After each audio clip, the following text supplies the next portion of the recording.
one single incident that did change your mind about taking that risk and speaking out?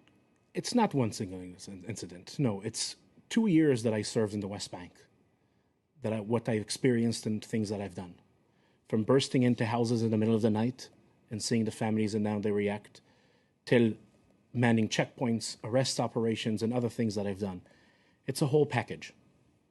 And when you reached that point, were you revolted by what you had witnessed? I mean, once you started to explore all those past incidences, did you start rethinking the whole package?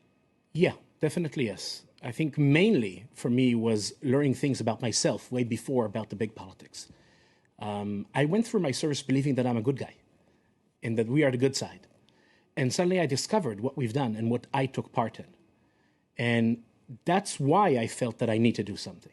And how would you... הבנתי שכאילו, בשביל להיות שם, אז צריך לשבור להם את הרוח, לשבור אותם. לשבור אותם זה אומר שיחכו, ושיהיה להם בד על העיניים, ושתייחסו להם לא יפה, ושיכתבו מוות לערבים על השכפ"ל. And in breaking the silence, we are over 950 combat soldiers who say, occupation, no. Yeah, that is wrong. This is not the path to go. Is it possible for an Israeli soldier to serve in the territories with a clear conscience? I don't believe that a soldier who served in the occupied territories has clean hands.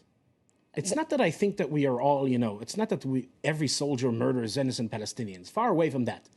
But no Israeli soldier who served in the occupied territories, his hands were clean after that.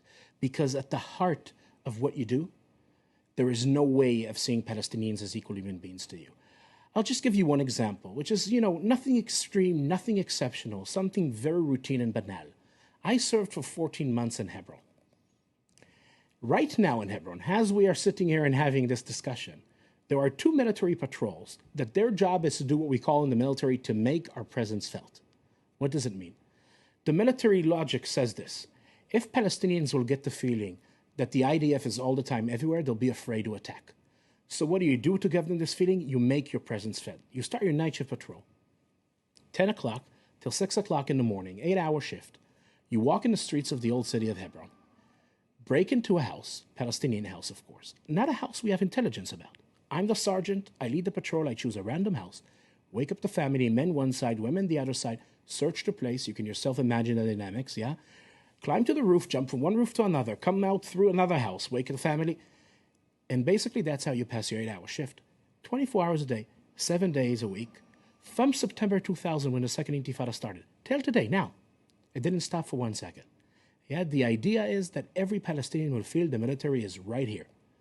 You don't know when we're going to show up, what we're going to do, when it's going to end, how it's going to look like. It's to do what we call in the military, ליצור תחושת נרדפות, to create the feeling of being persecuted.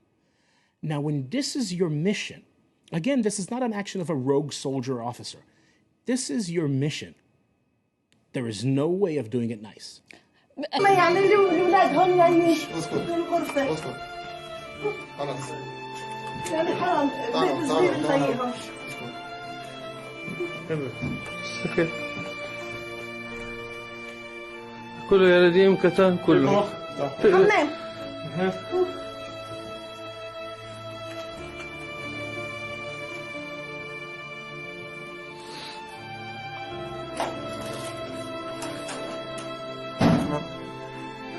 نايف نعمان دعنا نايف نعمان دعنا شو اسمه؟ دلال دلال؟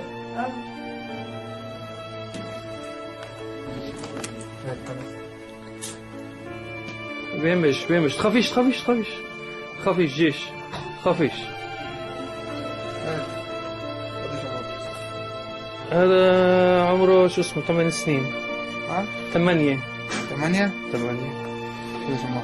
وهذا عمره 11 سنة 11 I realized that my job is actually to maintain an apartheid system.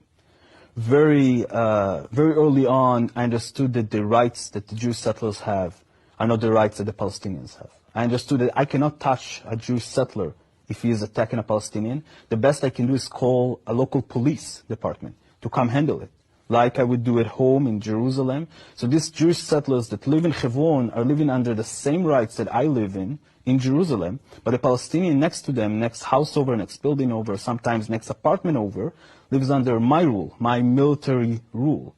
And I can do whatever I want with him. I can take his home as a temporary base for a few hours to a few days to a few weeks. I can decide that I'm arresting the people of the house and tying them up to the fence of my base. If we will get an order to demolish their home or just lock their front door and don't let them out into the street their house is on, a street that only Jewish settlers can walk on and Palestinians cannot. So they have to walk through windows to yards, into the other side, into the Kasbah of Hebron. I think realizing all of that in a very, very early stage in my service helped me understood that someone was lying to me along the way. I didn't feel like I'm protecting anyone. I didn't feel like I'm helping anyone feeling more safe. I feel like I'm terrorizing people. I feel like for the first time in my life, the boundaries between good and bad that I learned as a kid, and obviously I learned that I'm on the good side, was broken. I felt like I am the terrorist. And my job was literally to scare people so they cannot think about acting against the Israeli settlers or the Israeli military. That was actually our defined mission, to make sure that to instill fear in the hearts of Palestinians in Hebron. And that's exactly what we did. It's from personal experience? Sure, definitely. Just the other week, when some border police soldiers were rough with some Christian tourists, another soldier of mine, a colleague, said she couldn't believe what they were doing. I mean, come on, they're people, not they're people, not Palestinians. And that, I think, resonates throughout much of the soldiers in the occupied territories. I personally serve in the Jordan Valley, and we can see it every day, how soldiers talk about what they're doing, how they act, how they look at these people not as other human beings, not as someone who's equal, but as someone who is less than them. And to think that, oh no, we can just leave that racism there, we can leave that xenophobia, no, they'll only be racist, they'll only humiliate Palestinians, of course not.